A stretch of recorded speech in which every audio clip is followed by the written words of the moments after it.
Good evening, everybody. Good to have you here tonight. My name is Mike Scott. I'm the program director here at Farm Table. And you get to be with Sarah Middlestat tonight as well, who's our head chef and our restaurant manager and makes great things happen in our restaurant. So this is actually something Sarah and I have been talking about for a while. If you read, but Sarah and I both spent 6 months in Thailand at different times, of course, but we both have a real affinity for the place. So it's one of her specialties, really, is to cook up some Thai food. Our mission really is to build local food culture, and we do that through supporting local farmers. And Sarah heads up a team that makes that food into really good stuff for all of them. We also have a lot of classes where we seek to help people remember how to cook from scratch if they've forgotten that skill. That's one of the ways we build local food culture. And of course, we seek to support conservation and build community through all this as well. So, Sarah, would you like to say a little about yourself? Sure. Yes, so I am Sarah Middlestat. I'm the chef and restaurant manager here at Farm Table. I've been here for about 2.5 years now and loved every minute of it. And yeah, so I spent a good amount of time in Thailand. The first time I stayed with 2 host families, one in the city of Chiang Mai and then one in more rural northern Thailand in a place called Prao.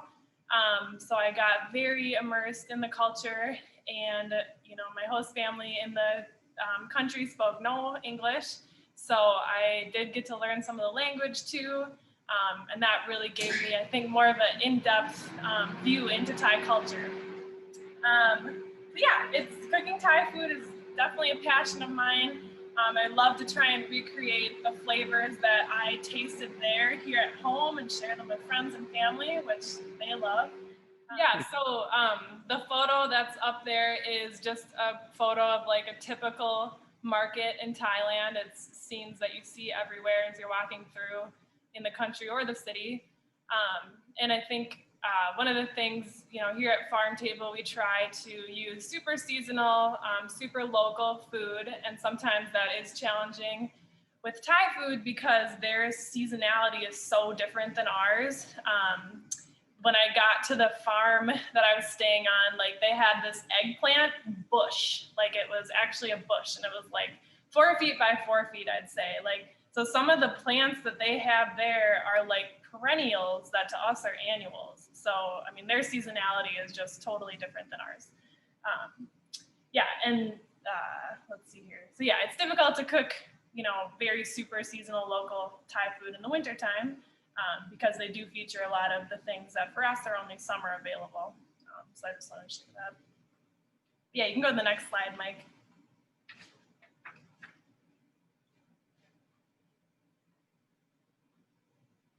So this is a photo of the second time that I returned to Thailand. And this is me visiting my host family on the left with my boyfriend Seth on the right side. And this is just a huge spread that they ordered because we were going to get together with them. And so I guess what I learned through my time there is that like in Thai culture, like food is very synonymous with hospitality. I mean, every night or every meal I shared with my family, it was like they just kept loading my plate. Like the second my plate was getting kind of empty, they were feeding me more because they just like, that was their way of like showing me that they cared, that they want to make sure I was eating enough. And it's funny because like I had learned my first time around to eat your food very slowly. Otherwise, they're just going to keep prodding you, try to keep filling your plate because that's just what they do. And Seth, my boyfriend, did not know that. So on this spread, he just started, eating real quickly. It was all super delicious. And he got so full so quickly. And the family just kept, oh, have you tried this dish yet? Have you tried this one yet? And he was just so full. So that was something that I learned, is to eat slowly because the Thai people, they love, love, love to feed you. The other thing that I found about Thai culture was just that their food is so entwined with like their everyday life. Like, so as I started to learn the language, I learned this phrase, gin gaparai, and that means, what did you eat with rice? And that is like the Thai version. It's like the Thai small talk of like, how are you? Like, it's just what they ask as they meet you. So it just really highlights how much food is just so involved in their everyday life. You can go to the next slide, Mike. So these two photos, these are photos of some street food. Street food is very, very prevalent everywhere in Thailand. They have much different health code and stuff like that than us here, which I love because it's just an abundance of diverse stalls and places for you to eat. What I love about street food is that it's all about quick pickups. So all these vendors, they have their great setups. They're set up as efficiently as they possibly can be. They have all their prep done. And so when they're getting an order, it's just quick pace. They can make the dish very fast. So that was one thing I loved about eating in Thailand. And I mean, these scenes are just everywhere, especially if you go to Bangkok, Chiang Mai. I mean, you just walk through and the food choices are endless. Like my boyfriend called it the gauntlet because there's just very delicious food everywhere you go. So those are photos I wanted to share with you guys. And street food is kind of most of the dishes that I'm gonna go through tonight. It's kind of more simple, quick things to make. So Thai flavors are extensive. I am not an expert. I'm just going to scratch the surface here about some main staple flavors of Thai food. So in this photo, there's scallions or green onions, Thai garlics, which are just very little garlics that they don't even peel really because they're so tiny and the peel's so thin. So they usually use like mortar and pestle to just grind up. Lime, lemongrass, fresh turmeric, Thai chili, they use that fresh or dry, galangal, which is like a cousin of ginger, but it is more citrusy. Shallots, and then white pepper. Let's see here. Can you write I guess I can't move this. I can't see the right side of my, there we go. So they listed sweet, spicy, salty, bitter, sour. So I think the Thais, they have, like in America, I think we really focus on salty and sweet. And in Thai culture and Thai food, it's very diverse, the flavors that you go for in each dish. And each dish is very balanced as far as being sweet, spicy, salty, bitter, and sour. And they use a multitude of ingredients to achieve those different flavors. So like, for salty, for example, like they don't just use salt, like they use different things that have a salty effect. So they use fish sauce, they use soy sauce, sometimes they use MSG. I mean, they just use different things to produce the salt flavor, whereas here we mostly would just use salt to do that. You can go to the next slide, Mike.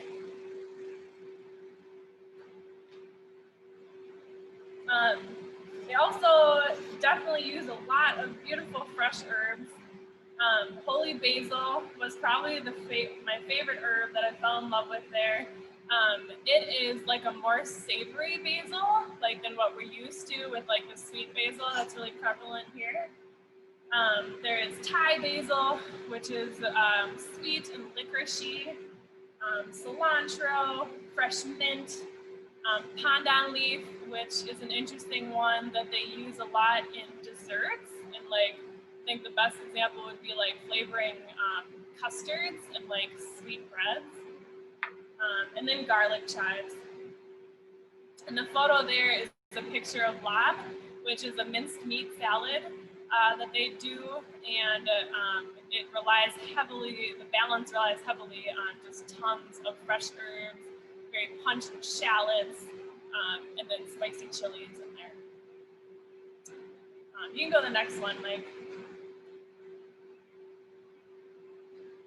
So these are some common pantry items, some of the ones that I try to keep in stock in my pantry when I want to cook Thai food. So fish sauce, like I had mentioned, that was a way that they infuse salty flavor in dishes.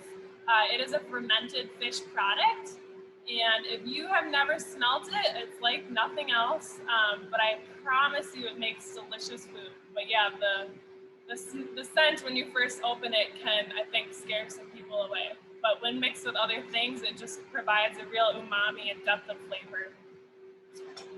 Oyster sauce, that one's super common in like pan-fried dishes, pan-fried noodle dishes. It definitely provides a depth of flavor again, like the fish sauce, but it also has some sweetness in it. So it can help like caramelize sauces that you're making when you're doing like a fried rice or yeah, pan-fried noodle dishes. Sweet rice, that was probably my favorite thing that I ever experienced in Thailand. It's just this like delicious, it's glutinous rice, so it sticks together. It's something you eat with your hands. And they use it a lot in meals that you really only eat with your hands. So you take a ball of sticky rice, you dip it in a chili paste, or you dip it in a curry sauce. You can eat it with a Thai omelet that we're making tonight. It's just so delicious. Let's see here. Other rices too. I mean, I think Thailand opened me up to the world of rice. I mean, there's so many different varieties of rice out there that you have no idea about. I have some pictured, there below. But yeah, I remember on the farm that I was staying, I mean, their main crop was rice. They also grew veggies too, but I remember they would have me smell the dry rice, and it does have like a perfume. Like I've never smelled rice before, but the fresh stuff from their like most recent harvest, the dry stuff, like it has a really beautiful perfume. So it opened my mind up to different kinds of rice basically. Tamarind, that is featured in the Phad Thai that we're gonna make tonight. That just provides some sweetness, some bitterness, some tartness to dishes. And it's typically used in like a liquid or paste form. But in Thailand, I did see a lot of fresh stuff, just as it's pictured there in the pot. You can go to the next slide, Mike.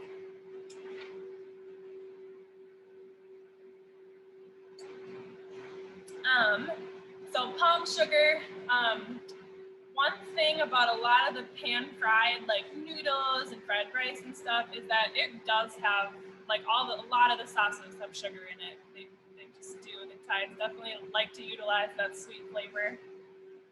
And they use palm sugar typically, which, I mean, it's splitting hairs like talking about different flavors of sugars, but I think palm sugar is a very mild and delicate flavor, so I like using that. Shrimp paste, that's another one that takes a little getting used to. It is a fermented shrimp product. It's used a lot in curries. And again, that's one that, once that hits the pan, the smell of it's like nothing you've smelled before, but it is so delicious when the curry's finished. Thai chilies. So dry Thai chilies are very common condiment on every table. People can spice things to their liking. We'll put it on the side of our Phad Thai today. Let's see here. And then noodles. So, I mean, there's tons and tons of different noodles out there. The picture that I have is a fresh noodle, which are really fun to work with. And a lot of them you can cut how you want. They just come in like fresh sheets, basically. It's a rice noodle. And one thing I've found is that dry and fresh noodles have very different uses. There's a dish that I love called Pad Thai, or you might know it as drunken noodle if you go to a restaurant. But it needs fresh noodles because the dry, like when you use dry noodles, it absorbs the sauce a lot and totally changes the dish. Whereas the fresh noodle, the sauce kind of sits on the surface of it. And it just completely changes the dish. So tons of noodles out there. Coconut milk, that is definitely a staple in curries. The marinade that we're gonna make tonight for the pork skewer uses the coconut milk. You can get just straight up coconut cream. And yeah, my favorite brand would be that Chocoa or Oroidi. And I mean, when I go to the Asian markets, I typically look specifically for Thai brands because those I know are the flavors that I'm going for. There's a lot of other like, you know, Chinese brands of oyster sauce or Japanese brands of oyster sauce, but I usually try and search out the Thai brands. And I've just listed a couple resources on the right for getting some of these more specialty ingredients that you might not find wherever you're living. Well, I guess some people might be tuning in from out of state and stuff, but the places I like to go, like I'll just, you know, take one trip a month and go into the cities, going to St. Paul. My favorites are Dragon Star as well as Shuanghe. And they have all of these items that I've been talking about. You could also order some of these things online, the Wok Shop online, as well as the import food. So you can get these things online too. But yeah, I like to just do a monthly trip because after you buy these things and they're just in your pantry, they're available for when you want to make Thai food. So yeah, those are some suggestions for attaining these things. Let's see here. Okay, you can go to the next slide, Mike.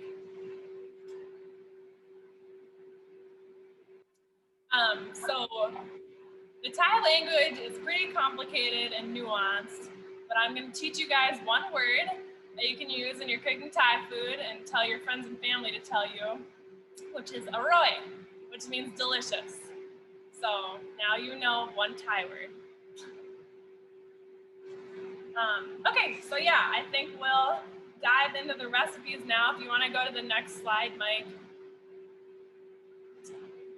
I think Mike sent these out previous, but this is an overview of the first recipe that we're going to do. It's Thai pork skewer and sticky rice. So this recipe is based on using 2 pounds of pork butt, and you can use shoulder. I mean, you really could use any cut you wanted to, depending on how lean or fatty you wanted it, but the pork butt is going to be like your fattiest cut, basically, which is nice for doing skewers because it adds a lot of richness and flavor. So I have pre-prepped a couple of skewers that I'm going to go ahead and lay, or you know what, sorry, the first thing I'm going to do is start our sticky rice because that's going to take the longest. So sticky rice is different from regular rice in that it should be steamed. So I have soaked this rice since this morning, about 10 a.m. I did it. I found in a jiff you could do it in an hour or two, soak it, and it's still perfectly usable. But yeah, so I do have a special, you see this? This is my special setup for cooking sticky rice. This is something you can get at those markets that I mentioned or online. But you also can just use, you know, if you have a steamer basket that lays into a pot, you could certainly use that. And I've used cheesecloth before to line the steamer basket. So you can use that the same. But I am going to pour my sticky rice in here.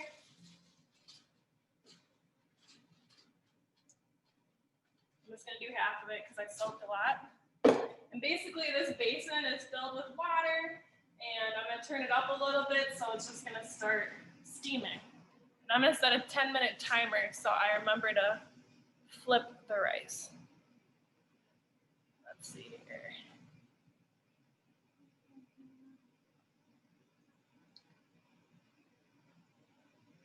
Okay, so that's that. All right, so I'm going to walk you through making the marinade. I already have some marinated pork and cut up pork, but I'm going to walk you through making the marinade. So I like to do it all in a blender. I think probably in Thailand they'd be using a mortar and pestle to put all this together, which you totally could. But yeah, I'm going to use a blender. All right, so we're starting with 4 cloves of garlic. I like mine very garlicky, so I'm going to add 1 extra clove. Cilantro. So in Thailand, what they'd be using would be the root of a cilantro plant. And you could do that in the summertime here if you harvested a plant and used the root. But since I I don't have access to that right now, and they don't really sell that in the markets either. I am just using whole cilantro, the stem and everything, and I'm just gonna roughly chop it and put it in my blender. All right, so next is palm sugar. Palm sugar comes in a lot of different forms, but it's typically in like these pucks. So this is a bigger puck, smaller one. These smaller ones are exactly 1 tablespoon. So some recipes have like grams written on there, but I know that these are tablespoons. So I'm gonna do 1 and 2. And then we got 1 tablespoon of fish sauce. So here's my fish sauce.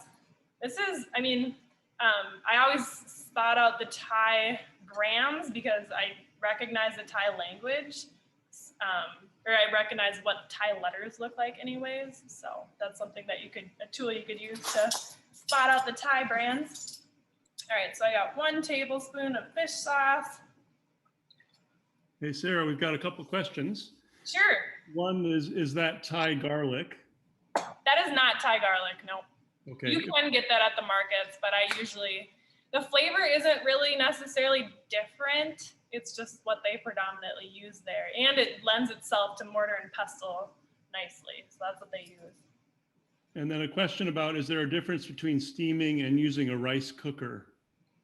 That's a good question.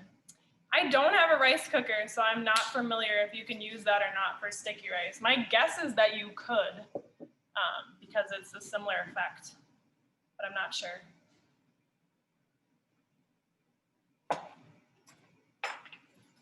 So we got 1 tablespoon of oyster sauce.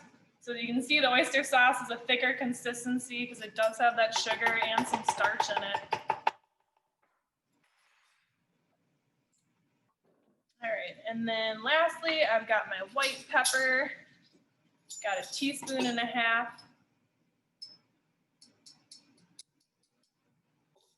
And then actually the coconut milk in the marinade is strictly for basting it. So I'm not putting that in my blender because it's just what I'm going to use to baste the skewers. All right, so I'm going to blend this. It's going to get loud for a second.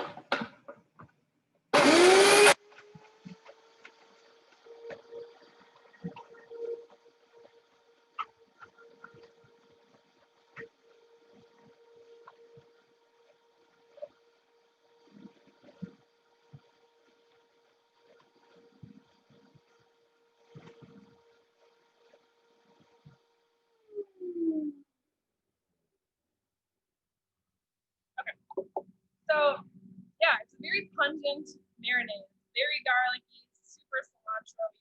The white pepper adds some spice as well. So yeah, it's just it yields a small amount of marinade, but you don't need much. Like this yield is probably like a 1/2 cup, and I did use it for this much pork and these skewers so far. So, some of the resources I found online say that it's nice to freeze your pork, or like put your pork in the freezer for like 30 minutes, say, so that it tightens up a little bit. So as you're cutting the slices, you can get really thin, nice slices of skewers.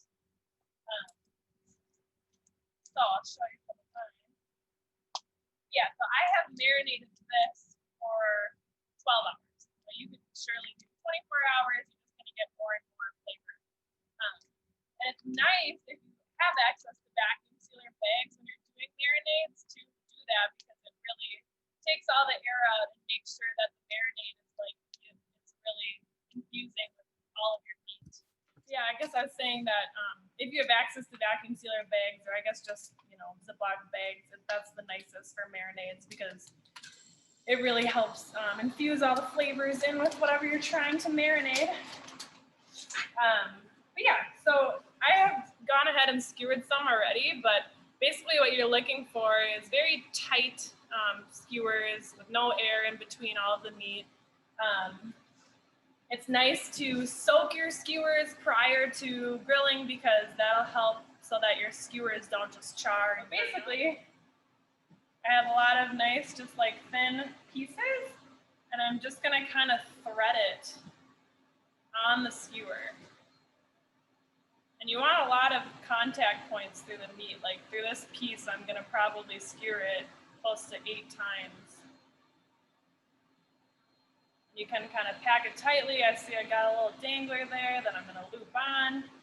So you don't really, you kind of want it to be like a tight unit. You know, you don't want a lot hanging up.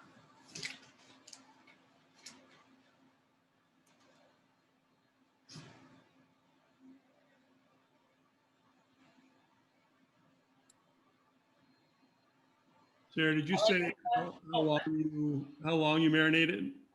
This I marinated for 12 hours, but I was saying you could, you know, certainly do 24 hours, 36 hours, and you're gonna get really, really nice flavor.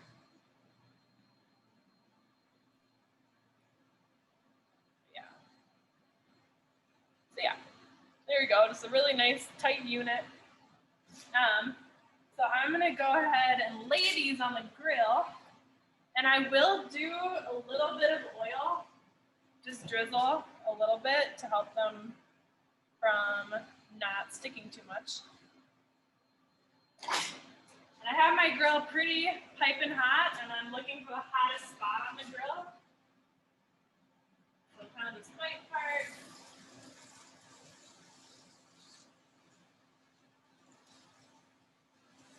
All right, and then yeah, I think the main key to skewers is basting a lot and flipping a lot, because that's just gonna help you get the nice caramelization all around the whole thing, and an even cook.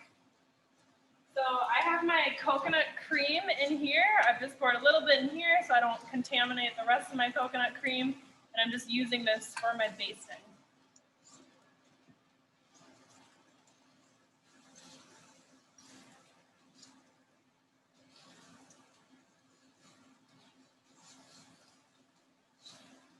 I'm gonna bring you over there.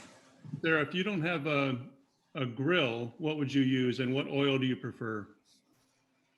I am using sunflower oil, and it's tough because with like kebabs and skewers like this, the charcoal flavor is, you know, really what you want.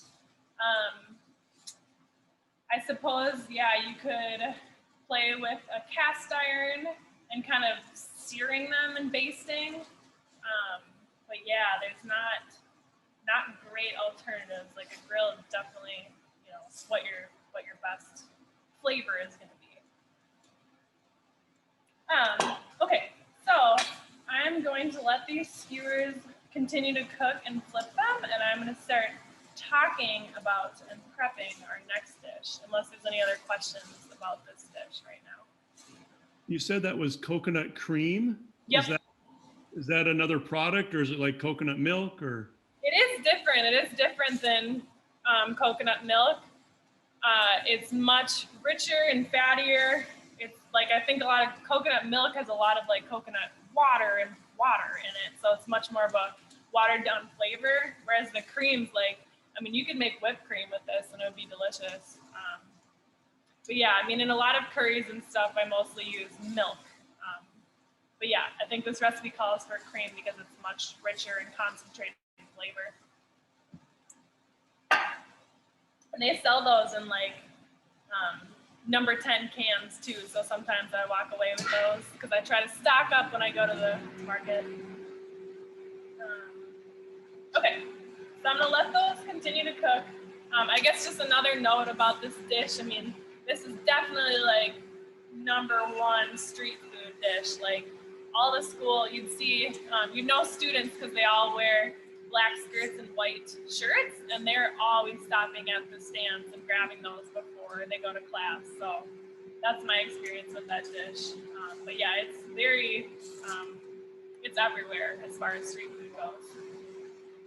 And my timer just went off for my sticky rice. So the nature with this steamer basket is that it cooks the bottom, and then I have to kind of jiggle it and flip my ball of rice essentially so that the other side gets time to cook. So I'm gonna flip it right now.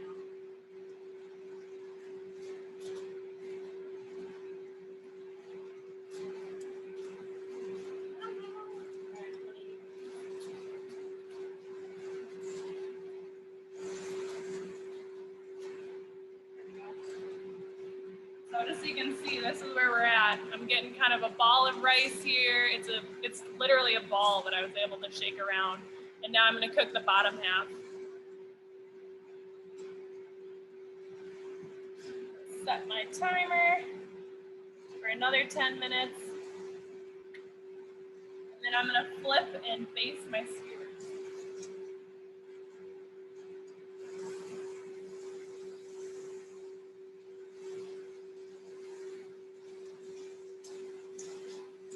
I think the importance about like high heat cooking with the skewers is that it really gets a nice sear on the side so that it doesn't like stick to the grill. Like you need that high heat so it like seals that the surface of the meat essentially, so you're able to keep flipping it and it's not getting stuck on the grate.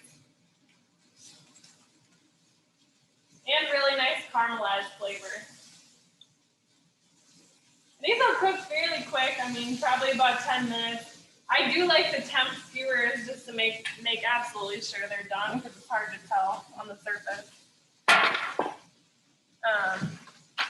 Okay, so like I said, I'm just gonna keep those guys going and I'm gonna talk about our next dish. Will you display it, Mike, the next dish? Yeah. And you have the other one on. Or you can go to the next slide. Yep, perfect. So kai jiao. So kai is egg. So this is a Thai omelet.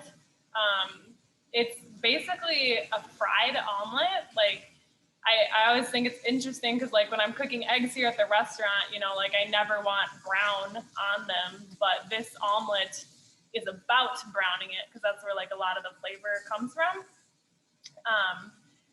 So yeah, it's a very, very simple dish.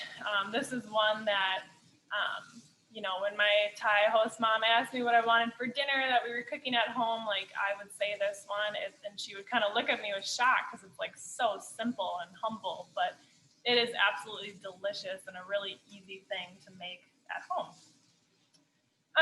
So Mike, I think we can go back into video.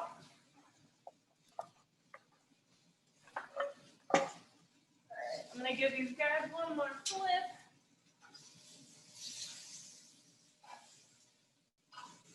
I like to flip the skewers frequently, like maybe at least 3 or 4 times on each side and keep with the basting.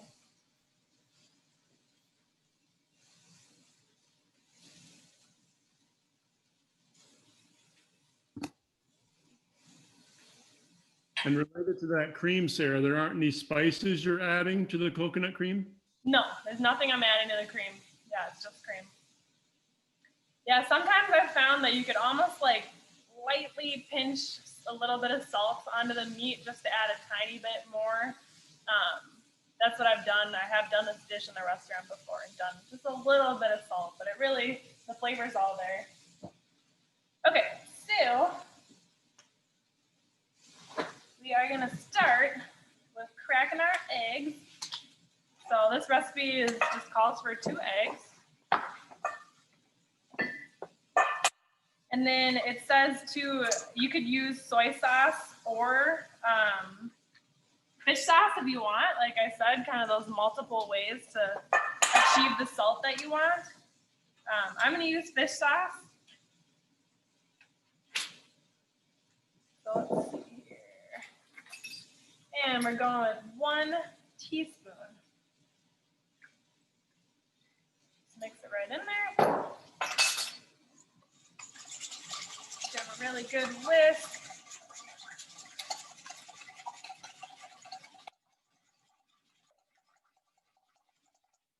And then there's a lot of variations that you could do on this dish. Like I've had, you know, crab omelets. So you could add a little bit of lump crab to this, or pork. You could add some ground seasoned pork to this.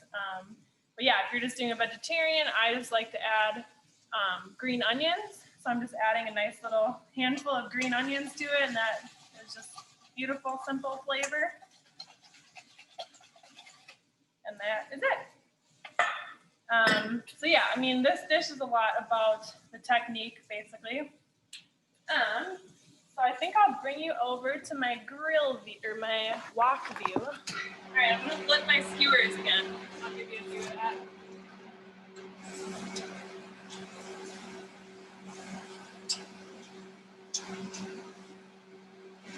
They're starting to look really nice. Where are we?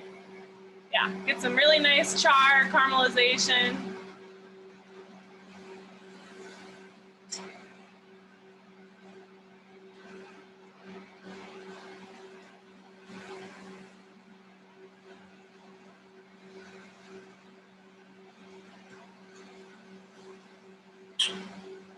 Okay, so I am using sunflower oil for frying. You can surely use canola, you know, you could use peanut oil, pretty much any vegetable oil you could use, safflower. But you need something that can support a high heat. So yeah, the recipe says about, let's see, half inch of oil. So I've added that to the pan. Might top it off a little bit. And then I'm gonna get it going at kind of like a medium-high heat. Like the trick with this one is that you really want, when the egg touches the pan, you want the oil to be nice and hot so it starts fluffing it immediately. If it's too light, then your egg's just gonna sink to the bottom and really get too saturated in that fat. Sarah, isn't it true that we have a local sunflower oil? Yes, it is. And I can't think off the top of my head what town it's made, but it is, yeah, in Wisconsin. There's a great Yeah, source. and I believe we sell it at the restaurant too. We do, yep, yeah. So it's a great source of local sunflower oil. Our sticky rice is looking super good. All right, so a way to test your oil, make sure that it isn't ready. I mean, you can give it for sure a minute, but you can just kind of drop, like a little drop of the oil, and see how quickly the egg rises. So that took a little bit, so I'm gonna wait a second more. But as you can see, it's like the egg just like puffs right up. You don't want your oil too hot that you're gonna just burn your egg immediately and then not have it too cooked in the middle. So like I said, we are going for a brown. All right.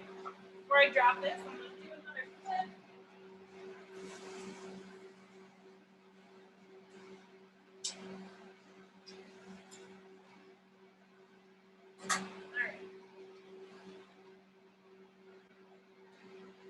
All right, and I'm going to shut my sticky rice timer off because it is looking nice and done. Okay, so now I hear my oil is getting a little hot. Test again.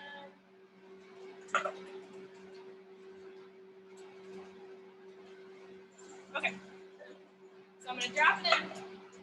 See it pretty good, yep.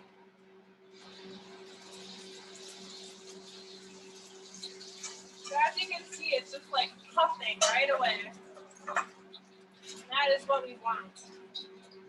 So I like to kind of turn and kind of just coax it around so it gets a really nice even cook. If you leave it, you might have one side a little bit more brown than the other. So I'm just going to keep coaxing it. And then you can kind of peek at the color and see where you're at. So I wanted a little bit more. So I'm going to keep going.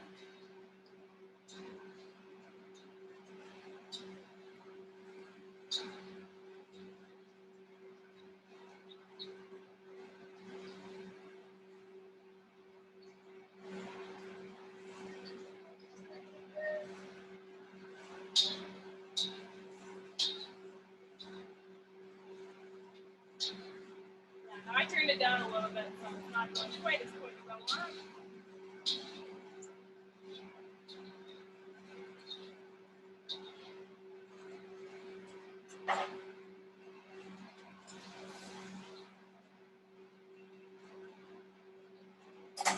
Alright, so here, yeah, I think it's ready to flip.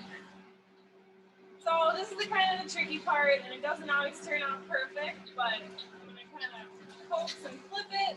So there we go. So have a really nice even brown, which is what I want. And I'm just gonna let it finish cooking. And it's nice to have a pan or like a plate or something ready with a paper towel on it because, as I said, I mean, it's basically like a fried omelet. So you do want to get some of that surface oil off.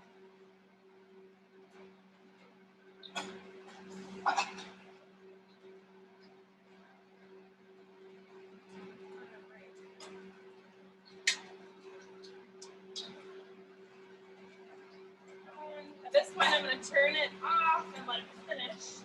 And I'm going to grab my skewers off. Or I guess I'm going to temp them, make sure we're looking good. And I'm looking for 165.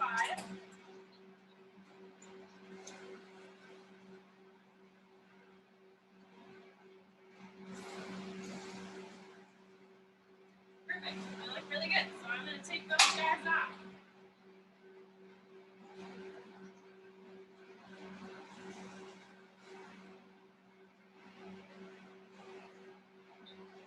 This is where we really miss being in person, right, everybody?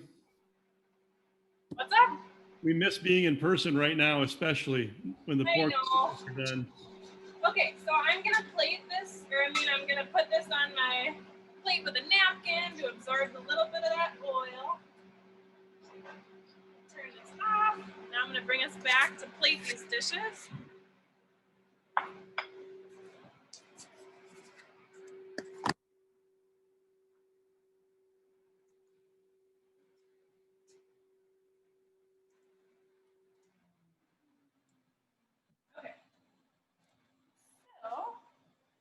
All right, so I'm gonna plate our skewers with our sticky rice. Good. Yeah, sticky rice does not last long after it's cooked. If you refrigerate it, it totally just becomes hard and crusty and you can't bring it back. So sticky rice is really something you have to enjoy right away or at room temp pretty much, and you can't save it. So I've got my nice ball of rice, and as you can see, it's just glutinous rice. So I can just ball it up in my hand, and then this is a vessel for eating something delicious. So for serving, because you can form it in anything you want, I like making balls. Yeah, so there is our sticky rice and pork skewers. Super delish. And then as far as the omelet, let's see here, it's nice. You can enjoy it, like I said, with sticky rice, or you can just do it with regular, basmati or jasmine, whatever you want. But this is especially delicious. I usually add some more green onions to the top and then some fresh cilantro. And I like pretty much taking like the whole sprigs and just kind of draping it on there. And then the most delicious partner to this is this sweet chili sauce. It's just sweet and spicy, and it's such a good accompaniment to the omelet. So you can serve a little bit of that on the side. And this brand is Phad Thai.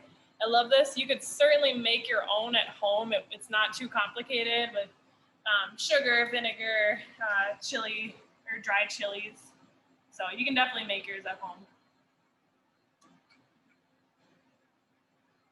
But yeah, so here is our kai gio.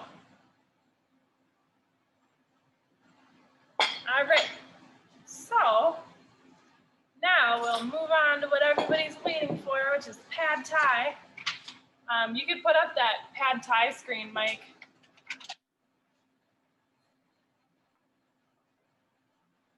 Or are there any other questions about the dishes we just went through?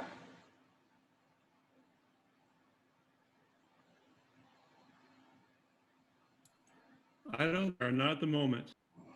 Okay.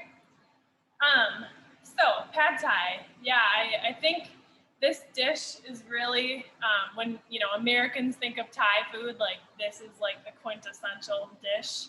I mean, it is delicious, pan-fried noodles, always so tasty.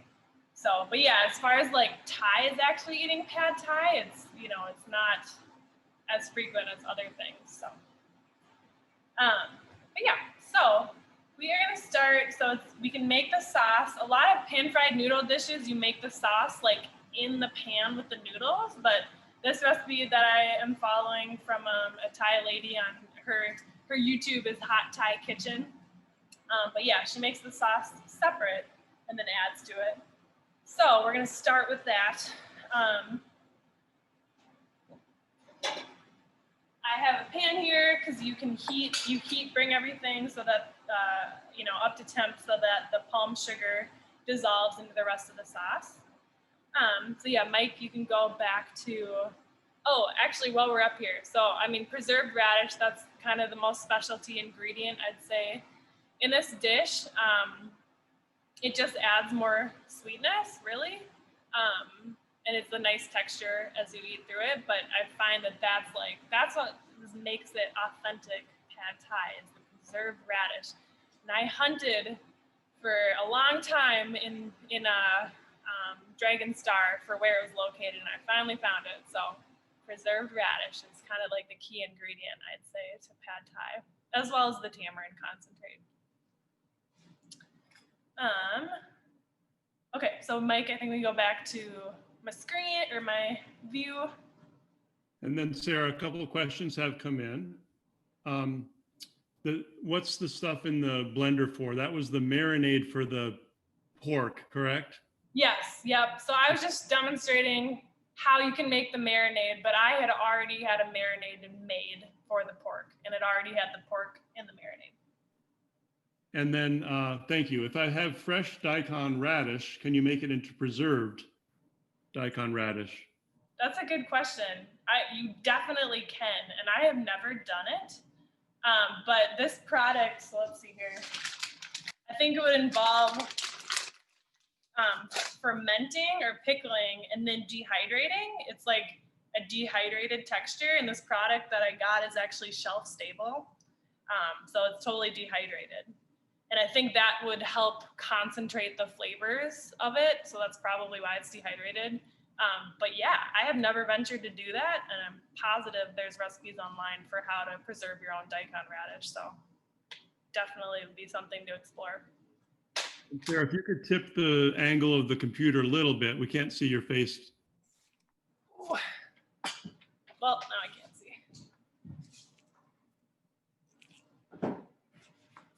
Is that better?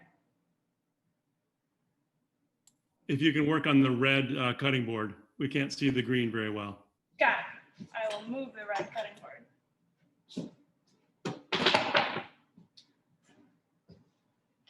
Okay, so yes, so we're gonna start with making the sauce. So this recipe is very specific in that it calls for like 4 ounces of rice noodles. What I like to do with the sauce is just make extra, because typically at home you're not gonna really like measure out your noodles. So when I was doing this at home, I found I needed more sauce than what it called for, because I'm sure I had overgrabbed on the noodles. So I'm gonna make double the recipe of the sauce. So I'm gonna do 6 tablespoons of palm sugar.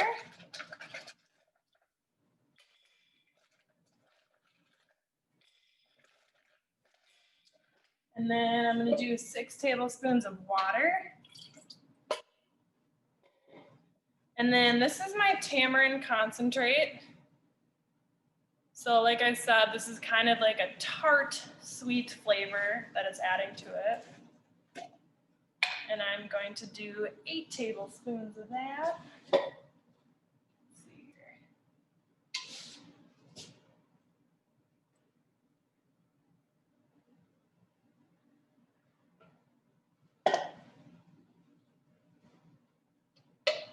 And then I'm going to do 4 tablespoons of fish sauce.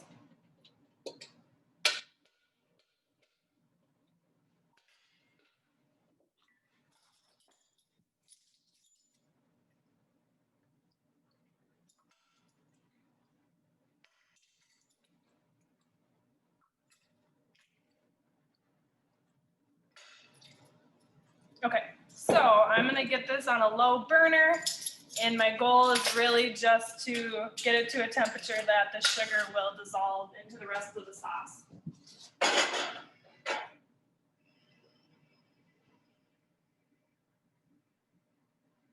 Okay, so in the meantime, I did go ahead and prep the items for the Pad Thai.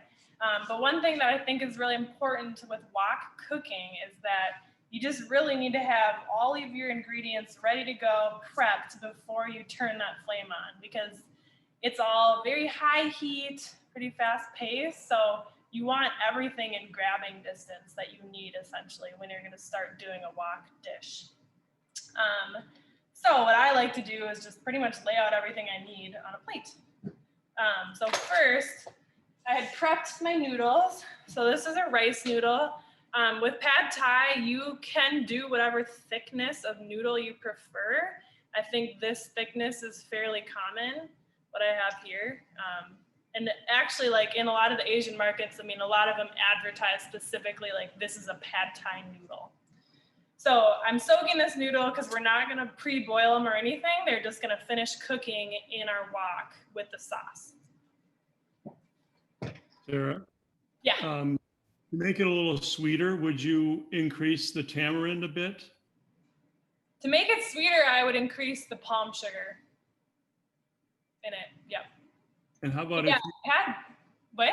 Go ahead. I was gonna say Pad Thai overall, like the main, like it is a sweet dish because you're getting the sweetness from the tamarind, sweetness from the palm sugar. It is a sweet dish. And then, typically the idea in a lot of restaurants where you get it is to dress it up to your liking. So like you'll sit down at a table and there'll be all the condiments you need to dress it to your liking. So there'll be sugar, literally plain sugar, because some people do like to sweeten theirs more. There'll be soy sauce. People want it a little saltier. There'll be chopped chilies and fish sauce if you want it spicier or more of that umami or salt. And what was the last one? And then I guess, yeah, just Thai chili, like dry Thai chili if you want it to be spicy. And that's something I keep in my house is dry Thai chili because there's so many dishes, so many noodle dishes that are so delicious with like a little sprinkle, if you like spice, of the Thai chili on there. And if you adapt this to be vegetarian, is there a flavor you could substitute for the fish sauce?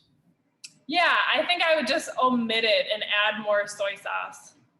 Because like I said, they're fairly interchangeable as far as just using them for salt. So I'd probably, omit it and then just up the soy. Yeah. And this this Pad Thai that I'm making doesn't include any meat, but you certainly could do whatever you want. Chicken, pork, shrimp is really popular. And it's really popular to use whole shrimp for the dish. So I have my mise en place prepped. So I have minced garlic. This is my chopped preserved daikon radish, shallot. You don't have to do carrot or another veg, but I like it just for color and a little different interest with the noodles. And then this recipe calls for tofu, but I am actually using a different product called tempeh, which is a fermented soy product. That's not something that you commonly find in Thailand, but it's what I had, and it's pretty interchangeable and delicious. So I have my mise en place ready to go. I'm gonna check on our sauce. I have my temp a little high here, so I'm gonna turn it down.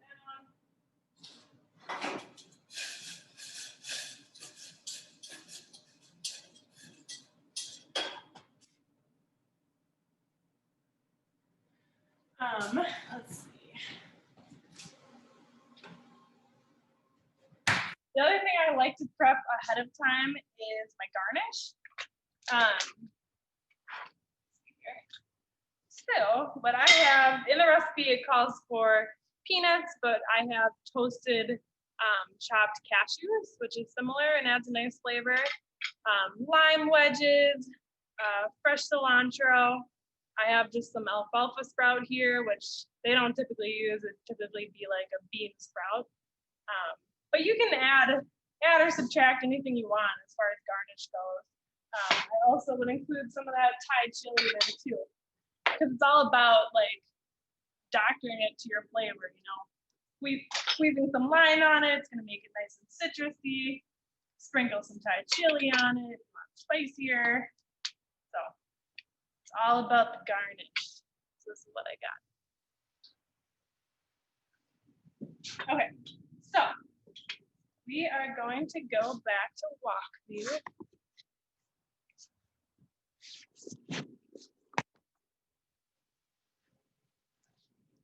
I have to clean out my wok for a second.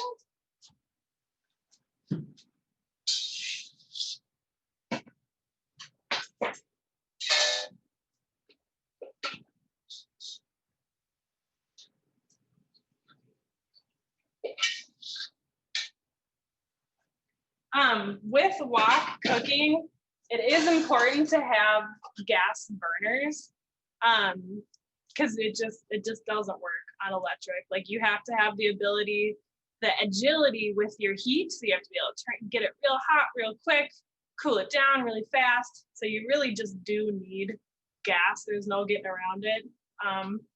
We have electric at my house, but I have a little, basically a little stand with a propane, ability that I hook up to a tank. And so I do outdoor cooking a lot when I want to cook Thai food with a wok. So that's something you can do too if you have electric. But okay, so let me get this thing to a medium high heat. I have a little bit of remaining oil from my omelet that I'm going to keep in there, as well as add a tiny bit more. And again, I'm using sunflower oil. And are those fresh noodles, by the way? Nope, they're dried. They're dried but soaked.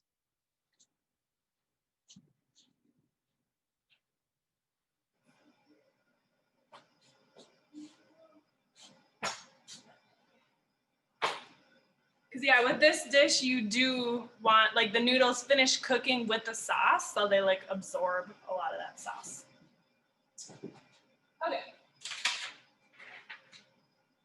So, I'm gonna go ahead and add my carrots first. So a lot of like with wok cooking, because you are doing it at high heat, you risk burning your garlic really easily. So I like to put something with more water content in first, so you're not gonna burn your garlic. So I got that. I'm gonna add my tempeh or tofu if that's what you want to use.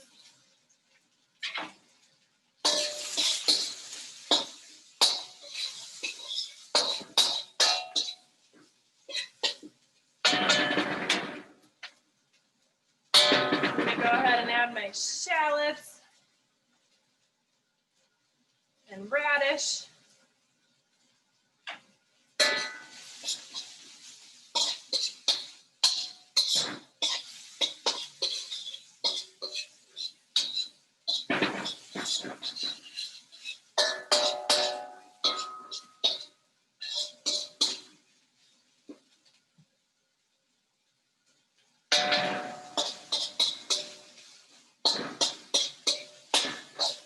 Yeah, it's just important to keep things moving, basically, when you're wok cooking, because you are doing it at high heat. You're trying to get a little bit of color and aromatics, keeping things crunchy, but cooking the outside quickly. I'm gonna add my garlic. Now it's starting to have some great smell.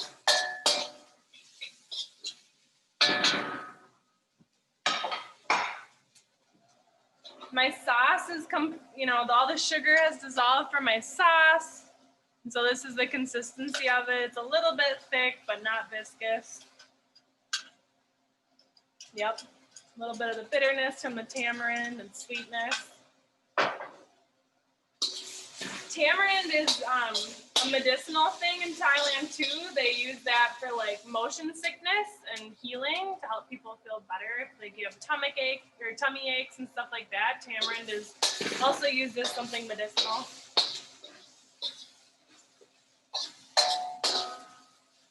Sarah, we've got a question about if you were adding a protein, when you would add that, before the veggies or same time or? Yeah, so I would either start with it and then take it out. I guess that's probably what I would do, is start with it and take it out. But if it's like shrimp, for example, like that cooks very quickly. So I would start with that in the pan and then add everything else. But if it's like beef and you want it, you know, fully cooked and it's chunks of it, then I might start with that, take it out, and then add it when you're adding your noodles back. But those things like help build the flavor of the dish, so you definitely want to do them in the same pan. Like the beauty of wok cooking is like all the flavors are in the one pan. So it's important, like if you did, you know, pre-do your beef, like you put it in this wok, take it out, and leave that nice flavor. Okay, so my garlic's aromatic, my tempeh's browning a tiny bit, my carrots are wilting a little bit, but are still a little crunchy. So I am gonna add my noodles.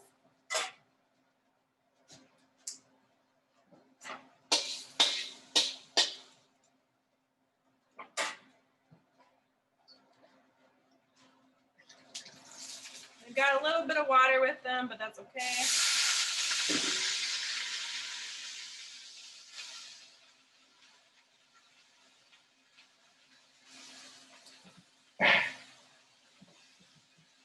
At this point, I like to switch to tongs when you're working with noodles, helpful to stir things. And then pretty quickly here, I'm gonna add my egg. So when you add the eggs, you want to move everything to one side and add a little bit more oil and then crack them right there.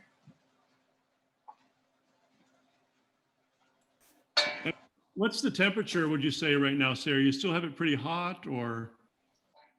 Yeah, I'd still, I guess, call it medium high. I mean, it's hard to have it on full blast because then things get kind of out of control. But yeah, still a medium high, I'd say. I'm doing 4 eggs because I doubled this recipe. Woo! And then I'm gonna kind of scramble them right there before I mix them in with everything.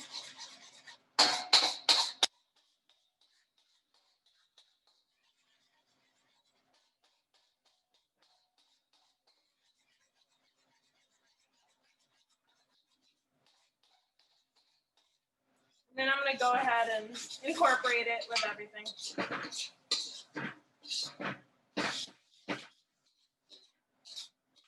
I'm going to wait until it's pretty cooked, the egg is, before I add the sauce.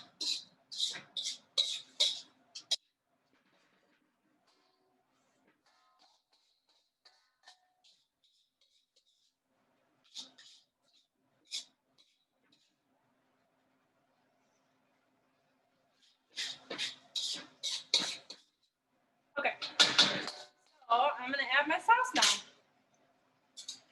And I'm adding all of it because I doubled everything. I measured my, noodles and that pretty precisely. So I'm adding all of it. And because this sauce, has some sweetness in it, it's going to caramelize and be really beautiful. So at this point, everything in the dish is pretty cooked, but you're just going to allow the sauce to caramelize a little bit and meld with the noodles and the veggies.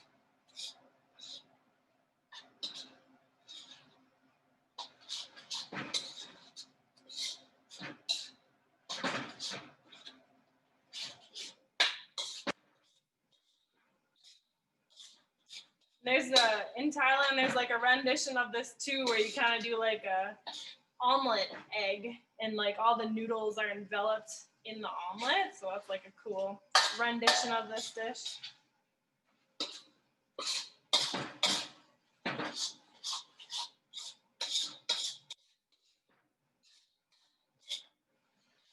Again, I'm just keeping everything moving because things can burn or get too brown easily if you don't.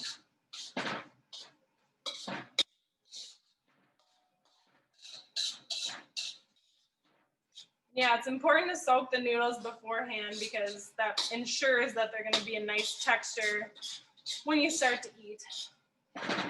So I think it's looking good to me at this point. I'm going to shut it off.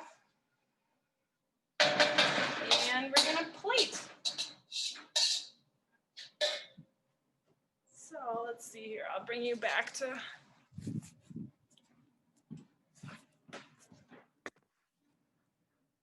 I need to grab a plate.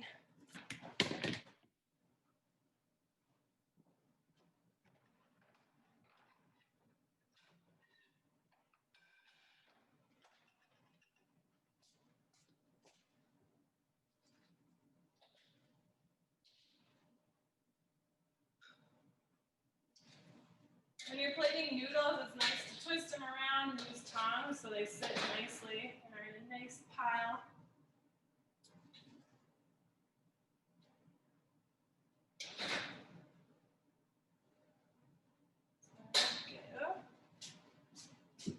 And then, yeah, what I would do definitely would be sprinkle my toasted cashew over it.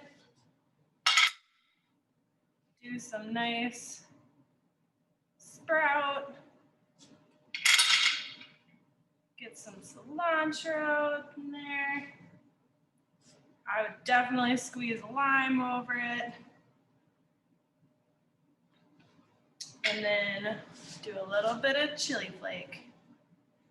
But again, if you were to get this dish, you know, at a restaurant, they would serve everything around it so that you could do it how you want to. But yeah, so there we got Phad Thai. Yeah. So let's see here. Are there any questions, Mike, at this point? Otherwise, I'll go to my last slides. Well, people are just saying it looks delicious. Yeah. And I realize I made a strategic error in not coming in to help you tonight. You did. You really did. Yeah. I'll be in 10 minutes. Anyway, so there aren't any other questions. So yeah, feel free to go on to your next dish or whatever you're planning on Well, next. all dishes, but you can go to my slide. Your slide. That's yeah. okay.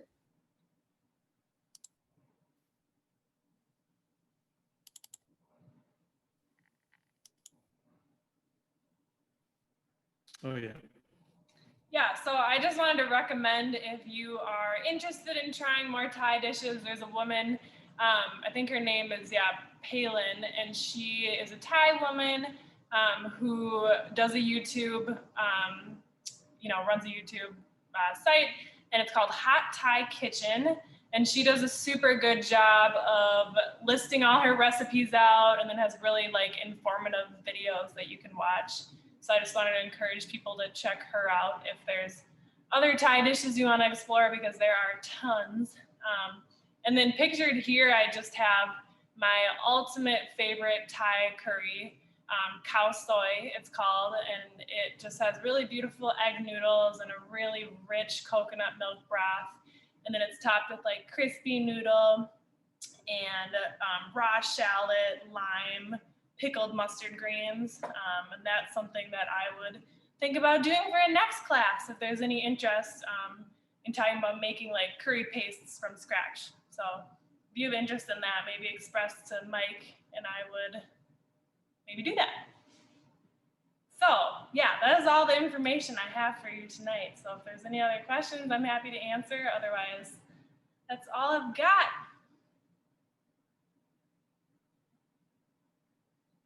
Sarah, yeah, there's a couple things that have come here. So what you were just showing, was that khao soi?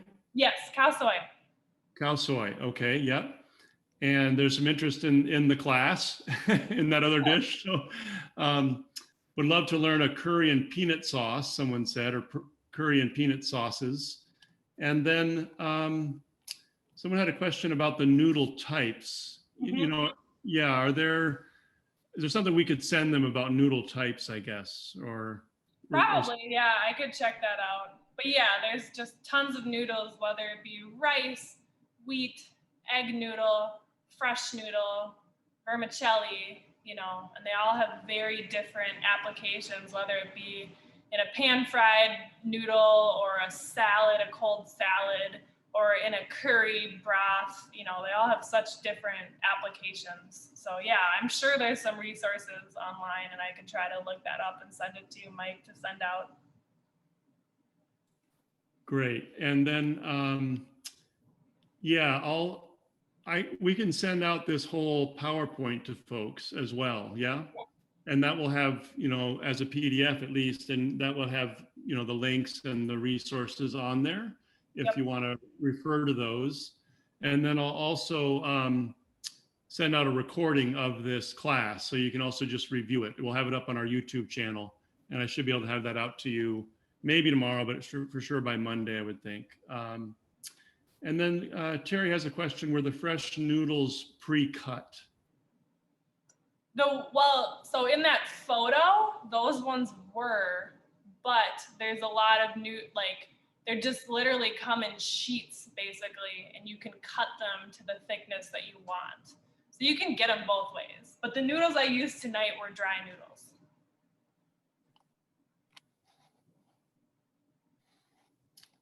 Are there any other questions that you folks have? We could teach them Kap Kun Kap or Kap Kun Ka. Yeah.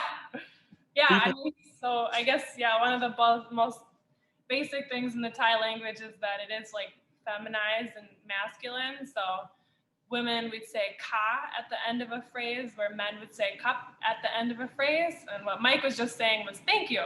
So kap kun ka is what I would say. And I would say Kap Kun Kap. And you're getting lots of thank yous. And Terry typed in Aroy. And indeed, one of the brands that Sarah showed was Aroy D. And the word D is like good, or so Aroy D is especially delicious. Yep. So yeah, it's a lovely country, lovely people, and obviously such good food. And it's been a delight to be able to share that with you, Sarah, tonight. Any other? Thanks so much, guys. Any other questions that you all might have? Okay. Hi, Mom and Dad. Mom and Dad are here, yep. And my mom is here too, which is fun. She's waving. Yeah. Thanks so much, guys. I know it's hard to follow classes, and it's hard for me too to move the camera and make sure everything's really visible, but. You did a good job. It was great, Sarah. Thank you. Thank you. Yeah, and just want to say thank you too for, being part of Farm Table as we maneuver these days and months. And we really appreciate your being part of this community. And this is how we have to do it right now anyway. And I would also say that, Sarah's the head of our restaurant, and, they're doing a really good job of keeping it as safe as can be. So please do feel free to come to the restaurant. We're at 25% capacity, that out of our choice. We're keeping people really distant, and we all wear masks and have frequent, sanitizing and so on. And we also do contact tracing and so on. So, we're taking it very seriously. And if you want to come, we are open and be happy to serve you. And continue to watch our website for upcoming classes. We usually have one almost every week, although a little less as the holidays come along. The other thing I would say is just want to mention that, again, thank you to Marine Mills Folk School. They also advertised this, promoted this in their work. And I'll just type that in here to make sure you know where you can find them, Marine Mills Folk School. And then, of course, our website is farmtablefoundation.org. So be well, take care of each other and the earth, and eat local if you can. And one of the ways you can do that is come on in to Farm Table. So Sarah, thank you so much for your time and for doing this tonight, and have a good evening, everybody. Thank you.